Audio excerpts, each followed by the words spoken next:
के TV India में आप सबका स्वागत है। इस वक्त मेरे साथ आदित्य पासवान जी हैं और एक कांग्रेस के बहुत अच्छे लीडर हैं। बहुत बहुत स्वागत है सर आपका। आपका बहुत बहुत धन्यवाद। सर आप कांग्रेस से हैं और कांग्रेस का जो है बहुत दिन तक देश में शासन भी रहा है और अभी भी वर्तमान में जो शासन है, दोनों में क्या फ़र्क है?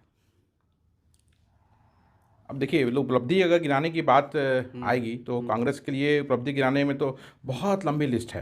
तो उस पर मैं जाना चाहूँगा नहीं, क्योंकि आज जो देश में हम देख रहे हैं, जो देश विकासशील देश भारत बना हुआ, वो उसकी शुरुआत कांग्रेस ने की और कांग्रेस के ही दिन है कि आज हम हर क्षेत्र में आगे हैं। अब कहने के लिए तो लोग बहुत कुछ बोल सकते हैं कि कुछ नहीं हुआ, लेकिन वो सच्चाई है नहीं। सच्चाई आपके और हमारे सामने है कि केस ने जब देश आज़ाद हुआ था तब देश कहाँ था और आज किस स्थिति में देश है। तो इसकी नींव कांग्रेस ने रखी और कांग्रेस का बहुत बड़ा योगदान इसमें है।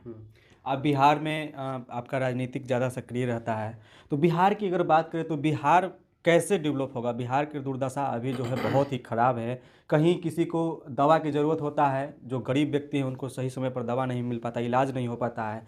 गांव-गांव तक अच्छे सड़कें नहीं हैं, गांव-गांव तक अच्छे बिजली नहीं है। यहाँ पर अगर बिजली की बात करें तो बहुत ज़्यादा महंगी बिजली भी मिल पा रहा है लोगों को। तो कैसे ये सब कैसे इसको निजात पा सकते हैं? यहाँ पर सबसे बड़ी चीज़ ये भी होता है कि इंडस्ट्रीज़ नहीं है, जिसके वजह से काफ़ी लोग बेरोज़गार हैं, लोगों को रोज़गार नहीं मिल पा रहा है इंडस्ट्रीज़ ना होने की वजह से। और वो लोग बेरोज़गार हैं और बहुत सारे जो युवा हैं वो गवर्नमेंट जॉब की तैयारी करते हैं, लेकिन अब गवर्नमेंट जॉब की भी वैकेंसियाँ नहीं निकल रही है। तो इन सब के पीछे क्या क्या कारण है, ये सब आप बता सकते हैं? मतलब इतना आपने सारे सारे मुद्दों को एक साथ बोल दिया। और मैं पहले की नहीं बात नहीं नहीं, मैं वो नहीं बोल रहा हूँ। मैं ये बोल रहा हूँ कि ये बड़ा अफसोस का बात है कि आज के डेट में इन मुद्दों के कारण बिहार पीछे है और आप मुझसे ये पूछ रहे हैं। ये होना नहीं चाहिए, क्योंकि 16 साल से माननीय मुख्यमंत्री जी श्री नीतीश कुमार जी विकास के नाम पे शासन यहाँ कर रहे हैं और फिर भी आज इतनी सारी समस्याएं आप मुझे गिना रहे हैं, तो ये नहीं होना चाहिए था। अब रहा बिहार में डेवलपमेंट का बात और जो एम्प्लॉयमेंट की बात आपने की, औद्योगिकरण की बात की, तो सरकार अगर हम अखबार पे जाएं तो अखबार पे अगर जाएंगे तो बिहार देश के 10 टॉप जो स्टेट्स हैं उसमें रहना चाहिए, लेकिन सच्चाई बिल्कुल उसके उलट है। आज बिहार हर चीज़ में फिसड्डी है और पीछे नीचे है। आप उद्योगीकरण का देखिए, जब बिहार बंटवारे के बाद जब झारखंड और बिहार अलग हुआ तो सारी खनिज संपदा चली गई झारखंड में। हमारे पास बचा गंगा, उसकी छोटी नदियाँ जो गंगा में जाके मिलती हैं और यहाँ की ज़मीन। तो लेकिन एक तरह से देखिए, गंगा इसको सरकार ने इसका उपयोग सही ढंग से नहीं किया, क्योंकि गंगा की ज़मीन, गंगा हमारे लिए एक वरदान है, गिफ्ट है। और जो ज़मीन है वो बहुत फर्टाइल है। तो जब कृषि होगा तो औद्योगिकरण होगा। तो पहला चीज़ है, पहला स्टेप है कृषि। अब अखबार में हम रोज़ पढ़ते हैं कि कृषि पर लोग, सरकार ने ये सब्सिडी दे रही है, बहुत तरह की चीज़ें होती है, लेकिन धरातल पर जब जाएंगे तो वैसा है नहीं। अब देखिए, मखाने की खेती देखिए, मिथिला क्षेत्र में इतनी वृहद रूप से मखाने की खेती होती है, लेकिन उसकी इंडस्ट्री, प्रोसेसिंग इंडस्ट्री यहाँ पे नहीं है। कॉर्न स्टार्च देखिए, इंटरनेशनल मार्केट में इतना ह्यूज डिमांड है, उसकी प्रोसेसिंग इंडस्ट्री यहाँ नहीं है। जबकि कॉर्न की उत्पादन बड़े वृहद तरीके से पूर्णिया क्षेत्र के रीजन में होता है। आप अप्रैल मई के महीने में चले जाइए, आपको सारा रॉ मटेरियल यहाँ से बाहर जाता है और वही चीज़ प्रोसेस होकर फिर हमारे पास वापस आता है। उसी तरह शुगर केन ले लीजिए, केले की खेती बड़ी ज़बरदस्त तरीके से बिहार में होती है, सबको मालूम है। कोसी क्षेत्र का आप जाइए तो टमाटर देखिए, टमाटर एकदम इंटरनेशनल स्टैंडर्ड का टमाटर वहाँ पे उत्पादन होता है। लेकिन कभी सुनने को आता है कि बिहार का टमाटर विदेशों में नाम कर रहा है? कभी नहीं सुनने में आता है। क्यों? क्योंकि सरकार उदासीन है, सरकार का अपना पॉलिटिकल विल नहीं है इन सब चीज़ों को ठीक करने का। तो अगर इसको इंडस्ट्रियलाइजेशन प्रॉपर से किया जाए, केला हो गया, कॉर्न हो गया, शुगर केन हो गया, मखाना हो गया, आम हो गया, लीची हो गया, ये अगर इसका उत्पादन इतना वृहद तरीके से हो रहा है तो प्रॉपर इसका फूड प्रोसेसिंग इंडस्ट्री में इसका यूसेज हो तो बिहार का पैसा बिहार में रहेगा। ये चीज़ रॉ मटेरियल बाहर जा रहा है और बाहर से प्रोसेस होकर यहाँ पे आ रहा है, तो यहाँ का पैसा बाहर जा रहा है, तो कहाँ से रोजगार मिलेगा? एग्रीकल्चर से रोजगार नहीं हुआ, इंडस्ट्रियलाइजेशन नहीं हो रहा तो रोजगार नहीं हुआ, तो रोजगार कैसे, एम्प्लॉयमेंट कैसे होगा? आप सब, हर किसी को तो सरकारी नौकरी मिल सकती नहीं है ना। और सबसे बड़ी बात है कि जो सरकारी नौकरियां, आप शिक्षक का देखिए, आप कितने दिन से ड्यू पड़ा हुआ है, शिक्षकों की भर्ती नहीं हो रही है। पुलिस में इतनी भर्तियां रिक्त है लेकिन वो भर्ती नहीं हो रही है। तो ये सरकार की कमी है। सरकार, अब अगर सरकार तो रोज अखबार में कह रही है कि हम सुशासन कर रहे हैं, विकास कर रहे हैं, लेकिन आप जब धरातल पर जाएंगे तो ऐसा नहीं है। उसी तरह से जब आप शिक्षा पे जब जाएंगे तो शिक्षा में आप देखिए कि जो इंफ्रास्ट्रक्चर यहाँ पहले से है उसका यूसेज प्रॉपर नहीं हो रहा। सरकार कहती है कि हम मॉडल स्कूल बनाएंगे। क्यों बनाएंगे मॉडल स्कूल? कोई पॉइंट नहीं है मॉडल स्कूल बनाने का। जो आपके पास पहले से इंफ्रास्ट्रक्चर है उसका तो आप यूज़ कीजिए, गुणवत्ता वाली शिक्षा तो दीजिए, वो होता नहीं है। इंफॉर्मेशन टेक्नोलॉजी, और जो वोकेशनल स्टडीज़ है वो इंट्रोड्यूस करना चाहिए स्कूल में। 8वीं 9वीं तक जब बच्चा आ जाता है तो समझदार हो आता है, तो आप ITIs में भेजते हैं बच्चों को। इंटरमीडिएट के बाद जो बच्चे ITI करना चाहते हैं वो इंटरमीडिएट के बाद जाते हैं। क्यों? वो ज़रूरत नहीं होना चाहिए। बच्चे जब समझदार हो गए 9वीं 10वीं तक जा करके, तो उनको उसी वक्त वोकेशनल कोर्सेज में डालिए, इंफॉर्मेशन टेक्नोलॉजी के कोर्सेज में डालिए, ताकि जब वो इंटरमीडिएट के बाद जब पास करके जब जाएं तो वो इस तरह से इक्विप्ड हो जाएं कि वो अगर उस क्षेत्र में काम करना चाहें तो उनको प्रॉब्लम नहीं आए। तो इसका नाम किसका होगा? आखिर बिहार का परचम तो एक टाइम में लहराता था ना। बिल्कुल। जब तो एक चीज़ और है कि बिहार शिक्षा की बात अगर निकल गई है तो बिहार शिक्षा की बात करें तो हमारे बिहार प्राथमिक शिक्षा केंद्र, बिहार विद्यालय परीक्षा समिति, जी, जो पहला क्लास से लेकर के 8वीं क्लास तक के बच्चे को मुफ्त शिक्षा दी जाती है। अब स्कूल तो हर गांव तक है, घर मतलब हर गांव तक स्कूल है, हर गांव में एक प्राथमिक शिक्षा होता है और मध्य विद्यालय भी होता है जी, लेकिन शिक्षक जो होते हैं वहाँ पर समय पर नहीं आते हैं। पहले मुझे बोलने दीजिए। दूसरी बात होता है कि जो शिक्षक होते हैं जो वहाँ के शिक्षा मित्र होते हैं, शिक्षा मित्र नहीं, अब उसको शिक्षा मित्र ऐसे बोलेंगे हम लोग। क्यों? क्योंकि शिक्षा मित्र को कभी बोल देगा कि जाइए भाई आप जनगणना कीजिए, कभी बोलेगा कि जाइए आप गांव में देखिए वैक्सीन लगा है कि नहीं पता कीजिए, कभी अब होगा कि शिक्षा मित्र को जाइए शराब कौन कौन पी रहा है पता कीजिए। अब उसको बेचारे को पढ़ाना है कि अब ये सब पता करे, तो ये सब की बहुत कमी की वजह से ये सब की भी दिक्कत हो रहा है। दूसरी बात, ये सब जो भी कमी आ रहा है ये सब के लिए अलग से अगर किसी दूसरे लड़के को रखा जाए, दूसरे लोगों को रोजगार दिया जाए तो रोजगार भी मिल सकता है और काम भी हो सकता है। तो एक इंसान इतने सारे काम भी करना पड़ता है, जिसकी वजह से ये भी एक समस्या है कि नहीं है? बिल्कुल, बहुत बड़ी समस्या है। वही मैंने बोला ना कि इंफ्रास्ट्रक्चर तो गवर्नमेंट के पास है, उस इंफ्रास्ट्रक्चर का एक तो प्रॉपर यूज़ नहीं हो रहा है, दूसरा गुणवत्तापूर्ण वाली शिक्षा बच्चों को नहीं मिल पा रही है। इसलिए मैंने कहा ना कि जब बच्चे 8वीं 9वीं में चले जाते हैं तो बच्चे समझदार होते हैं, तो उनको आप वोकेशनल स्टडीज़ में इन्वॉल्व कीजिए, इंफॉर्मेशन टेक्नोलॉजी में इन्वॉल्व कीजिए, तभी तो बच्चे डेवलप्ड होंगे ना। और अब बच्चे वहाँ से अगर कोई बाहर जाना चाहते हैं पढ़ने के लिए, 12th के बाद या ग्रेजुएशन के बाद या ग्रेजुएशन करने के लिए बाहर जाना चाहते हैं, तो उनको कम्पीट करना पड़ेगा उन बच्चों से जो बहुत मॉडर्न स्कूल्स में पढ़ के आए हुए हैं। तो अगर आप उनको पहले से यहाँ इक्विप कर जाएंगे तो वो उनके साथ वो कम्पीट कर पाएंगे। और ऐसा होता भी है। हमारे बहुत सारे मित्र हैं जो यूरोप में, अमेरिका में इंफॉर्मेशन टेक्नोलॉजी में काम कर रहे हैं। क्यों? इसलिए काम कर रहे हैं क्योंकि वो मॉडर्न स्कूल्स में पढ़े हुए हैं, जो अपडेटेड कॉलेजेस हैं इंडिया में या बाहर में, और आज वो अमेरिका और इंग्लैंड में और बहुत जगह में काम कर रहे हैं। तो यहीं के लोग हैं ना, वो कैसे वहाँ तक पहुँचे? आप बताइए कि किसी एमएलए का बेटा या मंत्री का बेटा क्या इन सरकारी स्कूल में पढ़ता है? वो तो best of the best schools में बच्चों को डालते हैं अपने। क्यों? क्योंकि सरकार के पास शिक्षा का ऐसा माध्यम नहीं है। आप जो जब शिक्षा की बात आएगी तो हम सरकारी स्कूलों की बात करेंगे, क्योंकि सरकार का काम है ना सरकारी स्कूल से शिक्षा देने का। हम पब्लिक स्कूल्स की बात क्यों करेंगे? बिल्कुल नहीं करेंगे हम। और वहाँ पे शिक्षा है नहीं बिल्कुल। और शिक्षक कैसे हैं ये किसी से छुपा हुआ नहीं है, इसके जिक्र आपने कर दिया। और दूसरी बात, अभी शिक्षकों को शराब के लिए खोजने के लिए लगा दिया गया। सरकार कहती है कि हम टारगेट नहीं दे रहे हैं। अरे टारगेट नहीं दे रहे हैं, लेकिन आप उस पर मानसिक दबाव एक बना दिया आपने। अब कोई शिक्षक अगर शराब पकड़वाने में गलती से कहीं चला गया तो उसका माफिया क्या हाल करेगा? कुछ छुपा हुआ है क्या? एक साधारण व्यक्ति अगर अपने बच्चे को पढ़ाना चाहता है, चाहे गरीब लेकिन साधारण व्यक्ति जी, उनकी जीवन की 70% कमाई अपने बच्चे को पढ़ाने में ही खर्च हो जाता है। अगर गरीब व्यक्ति होता है तो उसको पढ़ाने के लिए क्या कुछ नहीं करना पड़ता, रात दिन मेहनत करता है तब जाकर के बच्चे पढ़ाई करता है। उसके बाद फॉर्म निकलता है गवर्नमेंट जॉब का, तो उसमें भी भरता है, तो उसके लिए मारपीट, इधर उधर, कभी यहाँ प्रोटेस्ट वहाँ प्रोटेस्ट, उसके लिए पुलिस मार रहा है, इधर भाग रहा है। बच्चा पढ़ाई करे कि अब पुलिस के डंडा खा के। बिल्कुल सही बात है। इसमें आप जो कह रहे हैं कि पढ़ाई बहुत महंगी हो गई है, तो इसका बड़ा अच्छा उदाहरण एक है। लोग माननीय प्रधानमंत्री, जो पूर्व प्रधानमंत्री श्री डॉक्टर मनमोहन सिंह थे, उनके बारे में कहते हैं, बहुत तरह की बातें लोग कहते हैं, भाजपा के मित्र हमारे जो हैं वो कहते हैं। तो मनमोहन सिंह जी ने जो कर दिया वो शायद ही कोई कर पाए। जो उन्होंने गिफ्ट दिया 6th पे कमीशन का, उसके कारण जो पेंशनधारी आज हैं, या जो उस वक्त जिन्होंने जो ऑफिसर थे, जो उनका 6th पे कमीशन के कारण जो वेतनमान जो हुआ और जो पेंशनधारियों के कारण हुआ, उसके कारण उनके बच्चों को कितना फायदा हुआ, कितना आराम हुआ, बाहर जाके पढ़ सके। आज देखिए क्या हाल हो रहा है। महंगाई इतनी ज़्यादा बढ़ गई है, अब तो लोगों को अपना इलाज को छोड़ दीजिए, माता पिता को छोड़ना पड़ेगा बिना इलाज के लिए।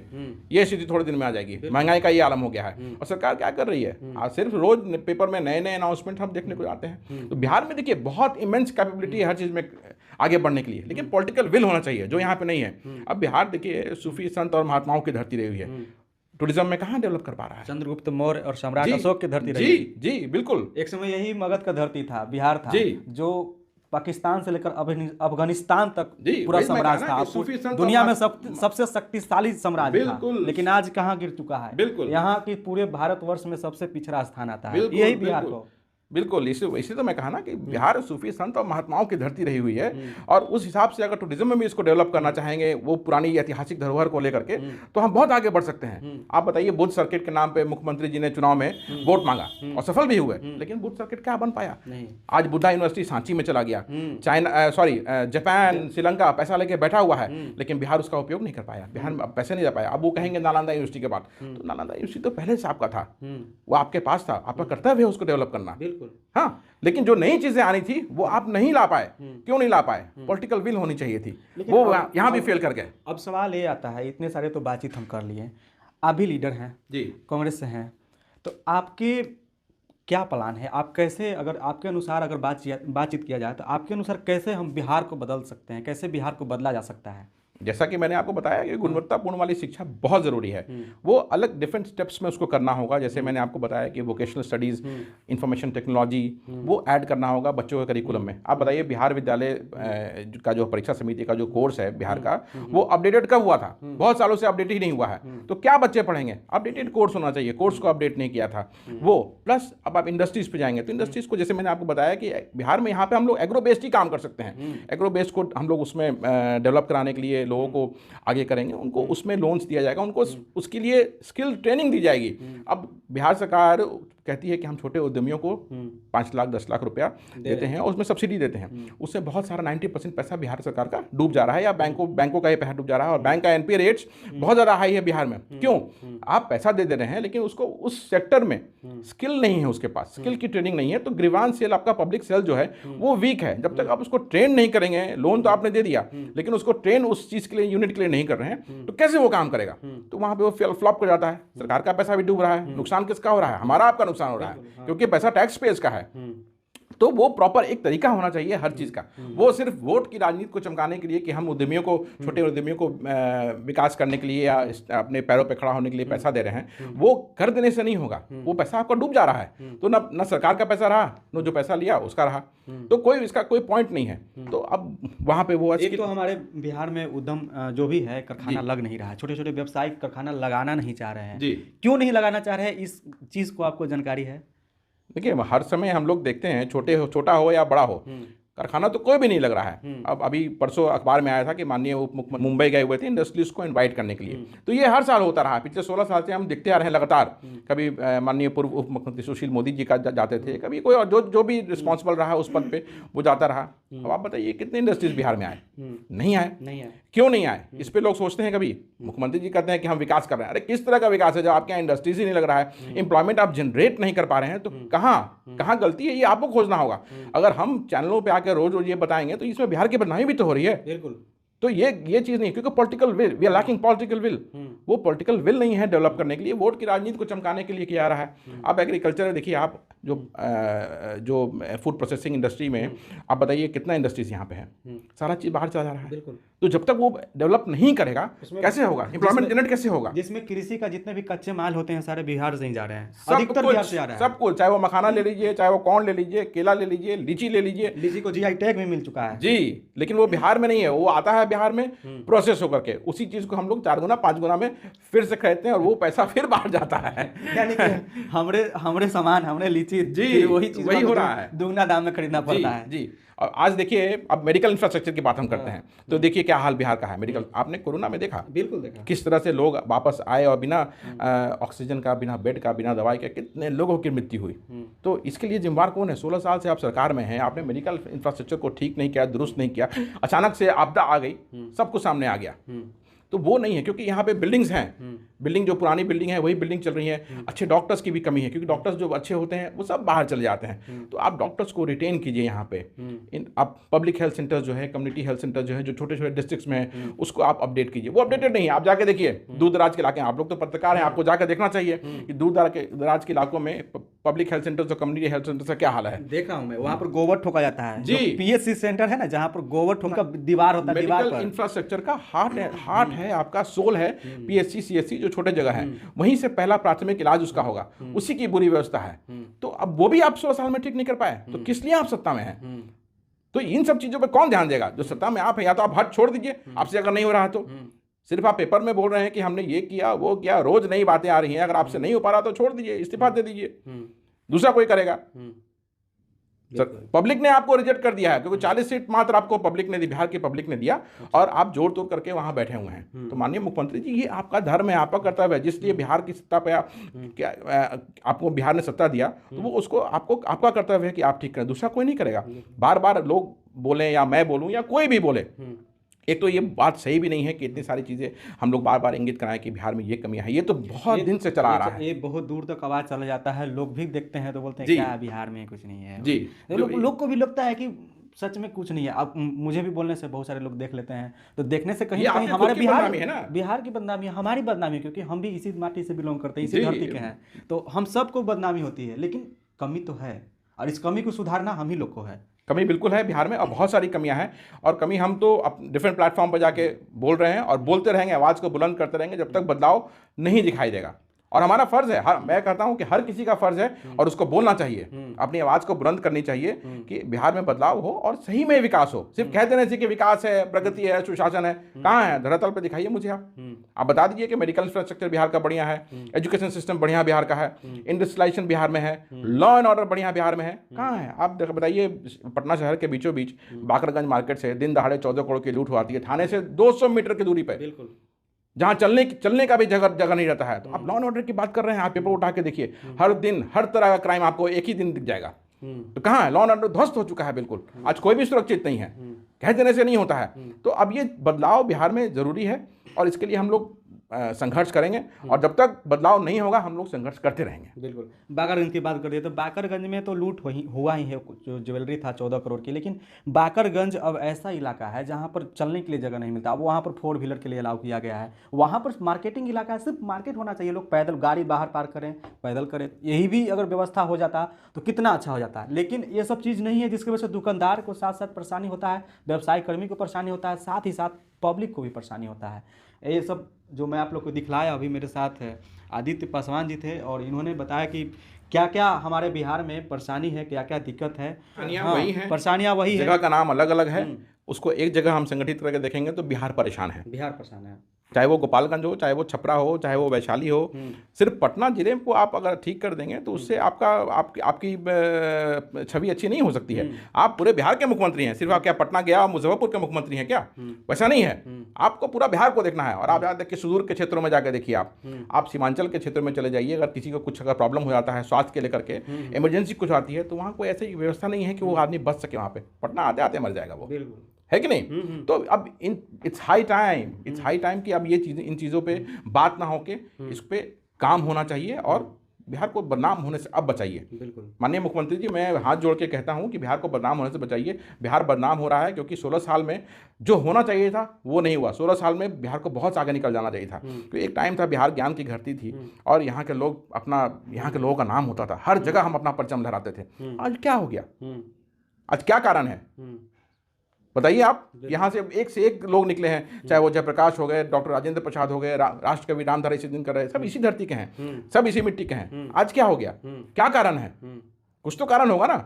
यहीं के बच्चे, आप बताइए, कोटा में जाके इंजीनियरिंग कर लेते हैं, यहीं के बच्चे दिल्ली में जाके कोचिंग करके आईएएस बन जाते हैं, क्यों नहीं बिहार में हो रहा है वो चीज़? यहीं के बच्चे गूगल को कुछ समय के लिए हैक भी कर लेते हैं। जी, क्यों नहीं आपको सीतामढ़ी में, क्यों नहीं मोतिहारी में, क्यों नहीं किशनगंज में कोचिंग की व्यवस्था अच्छी है कि बच्चे यहीं पर रह के अपने घर में रह के पढ़ें और आईआईटीज, एम्स, मेडिकल सर्विसेज या यूपीएससी में अपना क्वालिफाई करें? क्यों ऐसी व्यवस्था नहीं है? क्यों उनको जाना पड़ता है बाहर?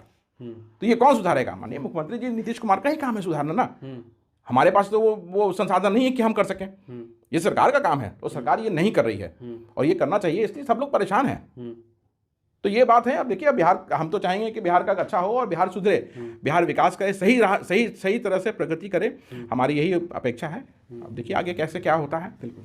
तो अभी आप देख रहे थे CK TV India news Aditya Paswan ji के साथ और चित्रंजन कुशवाहा के साथ। आपको कैसा लगा? अपना प्रतिक्रिया जरूर दीजिएगा। नमस्कार, जय हिंद।